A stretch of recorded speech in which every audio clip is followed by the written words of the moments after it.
Welcome to my life as a baker. I always wanted to make a very long video to show you guys how my day goes. First, I start with making the sponges.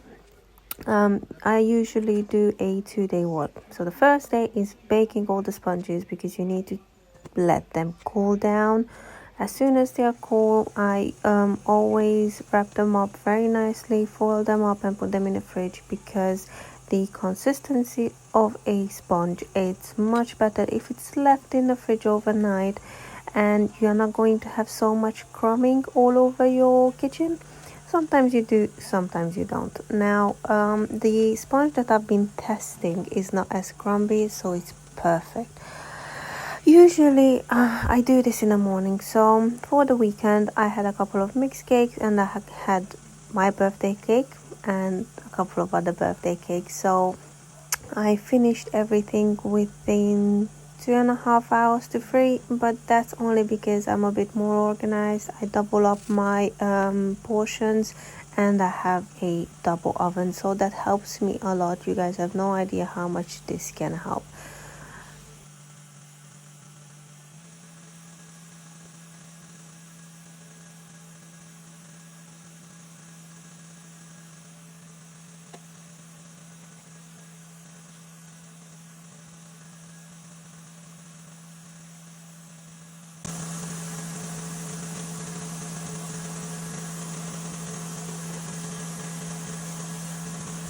I started baking a 6-inch and my square cakes, which I used for the mixed cakes. The new sponge includes a hot water, oil, corn flour and flour, which that's why I wanted to test it to see how these mixtures are going well. And so far, with all due respect guys, every single customer of mine loves it. There's not much of sugar in it. I reduced the sugar because I used to use like 300 odd of sugar for one portion, and I think that's a bit too much. So now I'm down to for example, if you want to bake a 6-inch cake or a 5-inch cake, so 140 grams of sugar, which is a bit healthier and a bit much nicer than what you guys think or feel. I don't like too sweet cakes, so the whole thing is that I'm keep testing and testing and testing to see how things are going. Hope you guys enjoy my videos.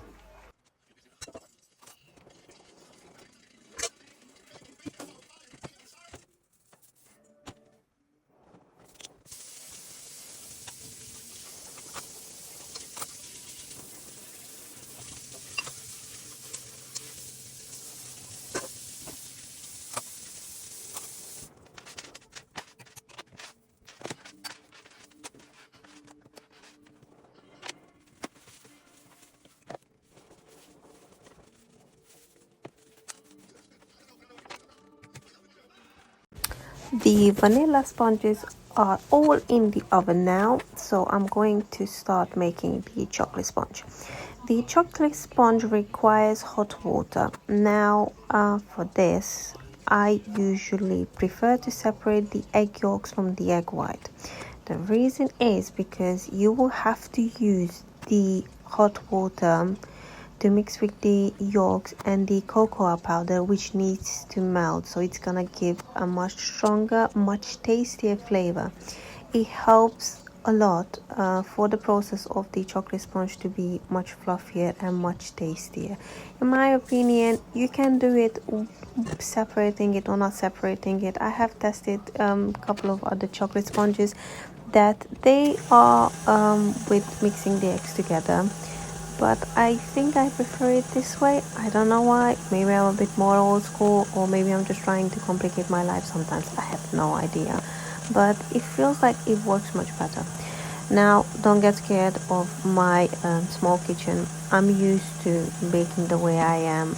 It takes a lot of space and a lot of things, but as soon as you portion everything, as soon as you weigh out everything, it doesn't look that as bad as you think or unorganized as you think. People say that I'm a bit lefty from that point of view, but I really don't care about what people think because I get so much work done the way how I am, and I can fight things so much quicker than jumping around the kitchen. I mean, don't get me wrong, I wish I would have a bigger kitchen, but that's the future and that's for the next couple of years. I can't just move because people think that my kitchen is small, and I stopped listening to haters, to be honest with you. There's so many out there. What's the point, of all this negative energy? I have no idea. Anyways, what I did is I doubled up the portion because I had to bake a square 34 centimeter cake and a 5-inch cake, and I doubled the portion up, of course, which you can see that the egg whites are mixing in a big one, the egg yolks are in a smaller ones. And I did my bit first with the egg yolks because it can stay for a couple of minutes. The egg whites needs to get beaten up as quickly as possible with the sugar, and that one, so it's not going to lose its fluffiness. You have to incorporate pretty quickly the rest of the ingredients, which I mixed already. As you can see, the flour I mixed with the egg yolk, so basically you have your dough already mixed out, and then you can just mix it up very nicely with the egg yolks after you used all the sugar and dissolved in the egg whites.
As soon as I finish baking all the sponges, everything is out of the oven and cooling. My next step is making the creams.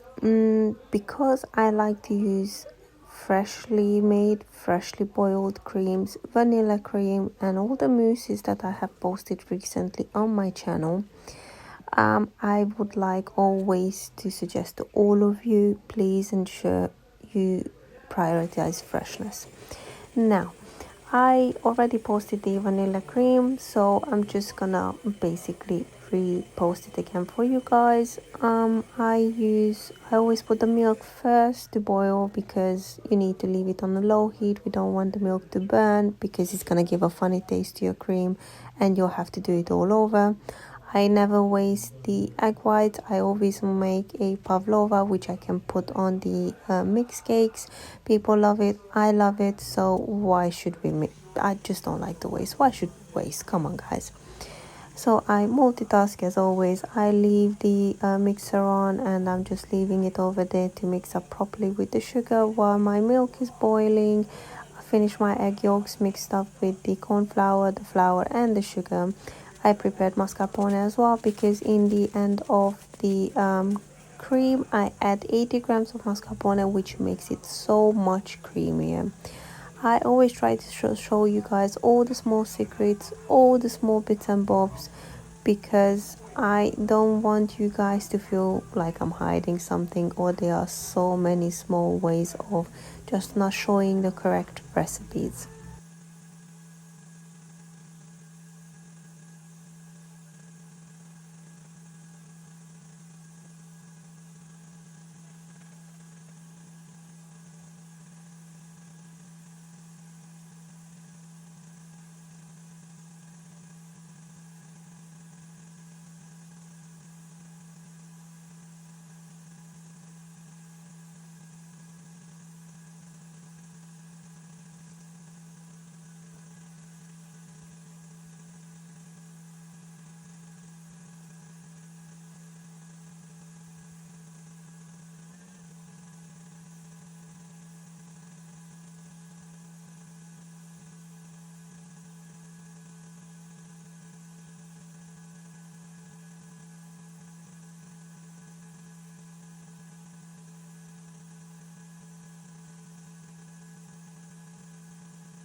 soon as my vanilla cream is done, I'm finishing up the pavlova as well, which is gonna go in the oven for 30 minutes on 150 degrees.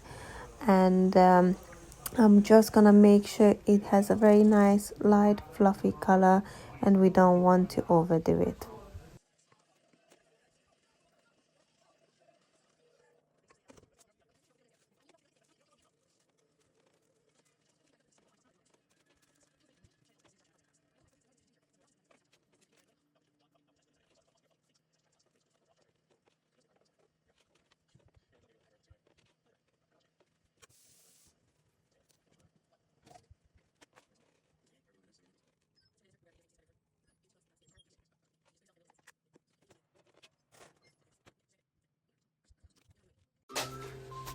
And today finally is filling up day. So basically I'm filling all my cakes today, and I'm making all the mousses, which does not require to be made a day before, and I can do it literally 45 minutes to an hour before I need it in a cake. So I'm so loving this part of it, because I know it comes so quickly to the final. You guys have no idea. I am making something new today: raspberry mousse, raspberry pieces, and pistachio ganache. I haven't made a video for the pistachio ganache because I tested it. So first I'm testing, and then if I'm happy I'm posting the video. So don't worry guys, it'll come. You already know how I do my mousses and where I buy my stuff. So this is going to be just a quick go through basically, with my chocolate mousse and my raspberry mousse, and then everything else is coming through finally. Oh my god, you have no idea guys how hard it was for me to just get to this point. It was Friday. I was like, come on already, let me finish this. I love making mixed cakes and I hate them at the same time, because you make like 5-6 cakes, and obviously it takes as much as making 5-6 birthday cakes. So you always need to make sure you pay lots of attention to all the small details and not messing it up, because you will have to remake them for sure.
What I am making in here is the Snickers cake with caramel mousse, chocolate mousse, and loads of caramel and salted nuts, obviously salted peanuts. How can you not make it with salted peanuts? This just tasted so amazing. Well, some people think it's too sweet. For me, no cake is too sweet. Honestly, this one was just literally perfect, because I used dark chocolate mousse. Dark chocolate mousse always covers the sweetness of the caramel.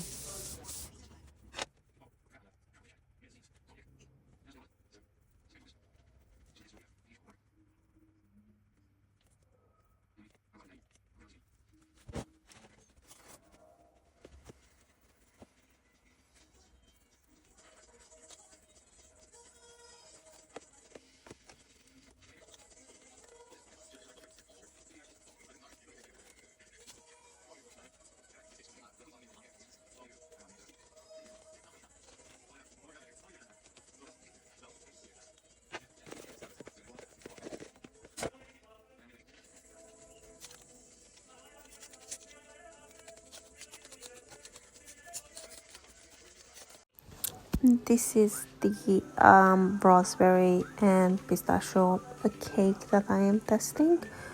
I think it came out just perfect. Sweet and sour. Pistachio cream contains white chocolate, so it's a little bit sweeter than you think, but not as sweet.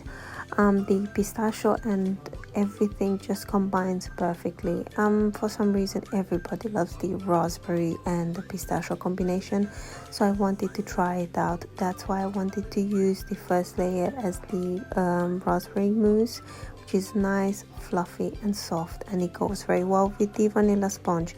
I don't want to try it with chocolate sponge. I don't think it would go well with chocolate. Come on guys, it would just mix it too much up. Added fresh raspberries just so it can cut off the sweetness, and I think it just went so well together. Oh my god, you have no idea how great it was. I love using these forms. The square forms, it helps to keep the cake in perfect shape, especially when you use a soft mousse.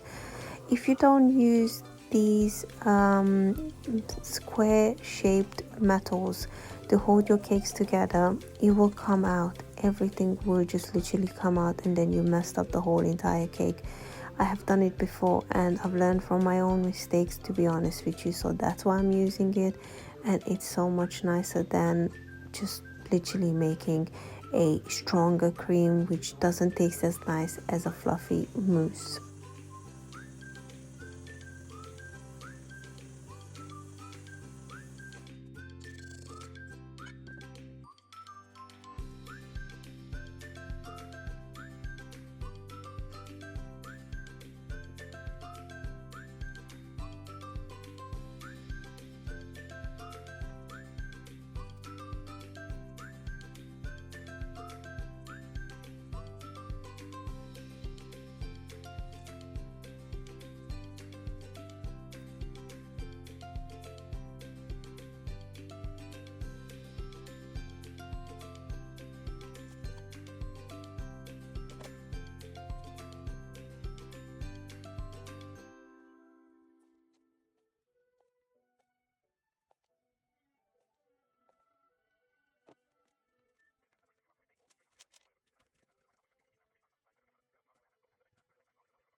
I had a couple of orders for Russian honey layered Medovik cake.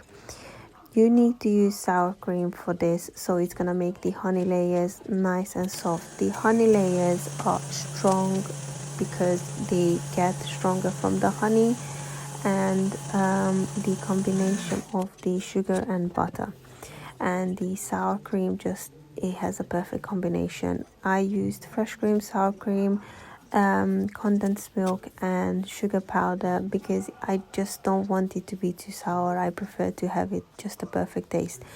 What you usually make the Russian cake is with walnuts. I used extra caramelized nuts and sour cherries. It's a perfect combination of sweet and sour. We just love a sweet and sour, to be honest with you, and not overdose the sugar, guys. Really, just trust me on this, it's just perfect.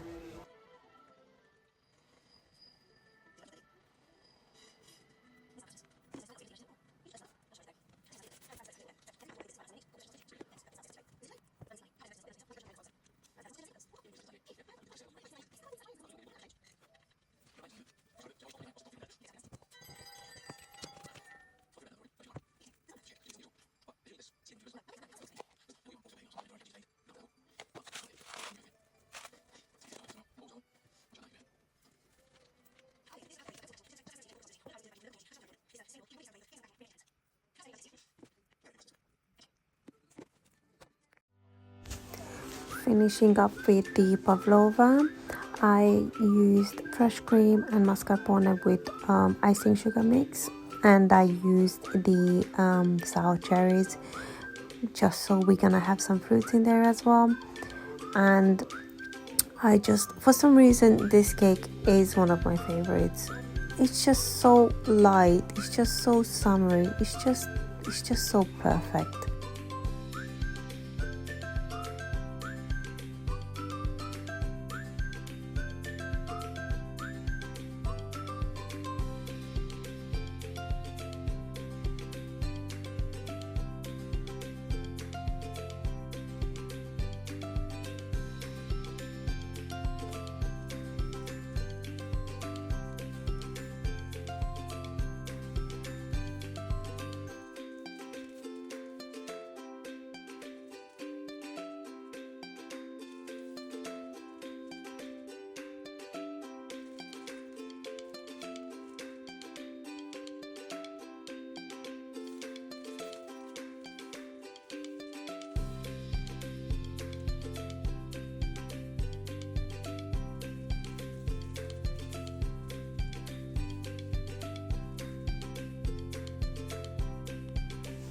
The vanilla cream that I made earlier in the video, I mixed it with 20 grams of fresh cream, which was whipped, and I mixed the vanilla cream to be prepared for the eclairs and for my mini tarts.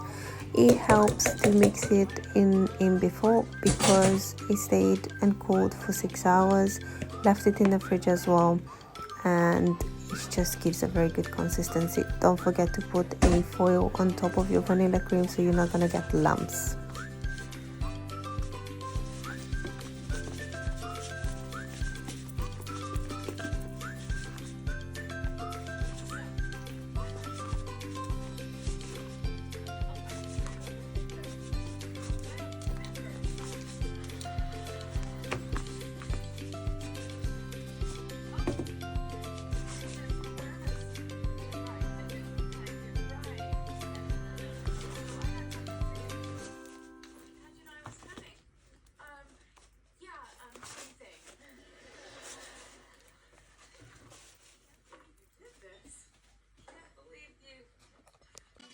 For some reason, I always leave eclairs on the last. I don't know why. It's so quick and so easy to get them done, but for some reason, I just always like to leave them for last. I prepared already the chocolate cover with dark chocolate and fresh cream. All melted them together, left them to cool down on room temperature. And I'm just piping in my vanilla cream and pretty much is done. Finally, the day is over, so I can show you all guys the final results.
I've waken up extremely early in the morning on Saturday around 5:30 to 6, so I can just portion everything out because I still need to finish decorating a couple of cakes, and started it already with the eclairs and the tarts because they are the easy going.